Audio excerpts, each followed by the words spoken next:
মতুয়াদের আন্দোলন এসআইআর এর বিরুদ্ধে তা আজ 12তম দিনে পড়ল। এই অনশন কর্মসূচির যে অনশন স্থল সেখানে গিয়ে পৌঁছল তৃণমূলের প্রতিনিধি দল। অভিষেক বন্দ্যোপাধ্যায়ের বার্তা নিয়ে ঠাকুরনগরে গেলেন তৃণমূলের দুই মন্ত্রী। আন্দোলনকারীদের অনশন তুলে নেওয়ার জন্য আবেদন জানিয়েছেন অভিষেক বন্দ্যোপাধ্যায়। অসুস্থ হয়ে পড়ে দীর্ঘ লড়াই চালানো সম্ভব নয়।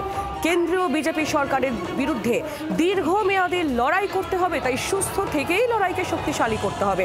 তৃণমূলের সর্বভারতীয় সাধারণ সম্পাদকের এই বার্তা ঠাকুরনগরে পৌঁছে দিয়ে বিজেপি তথা কেন্দ্রের বিরুদ্ধে তোপ দাগলেন শশী পাঁজা, স্নেহাশিস চক্রবর্তীরা। যে বিষয় নিয়ে লড়াই, যে ষড়যন্ত্রের বিরুদ্ধে লড়াই, তার জন্য বেঁচে থাকতে হবে। আর বিজেপি সরকার, কেন্দ্রীয় সরকার, বিজেপি পার্টি কেউ সুস্থভাবে ভালোভাবে বেঁচে থাকুক এরা চায় না। তাই তারা ভীতি সঞ্চার করেন, ভয় দেখান, মানুষকে হয়রান করেন, পরেশান করেন। এবং আমরা তাই বললাম, এই অনশনের মর্যাদা তারা বুঝতে পারবেন না। যারা মহাত্মা গান্ধীর আন্দোলন, অহিংসার আন্দোলনে বিশ্বাস ছিল না যাদের, যে তারা অনশন মানেটাই জানে না।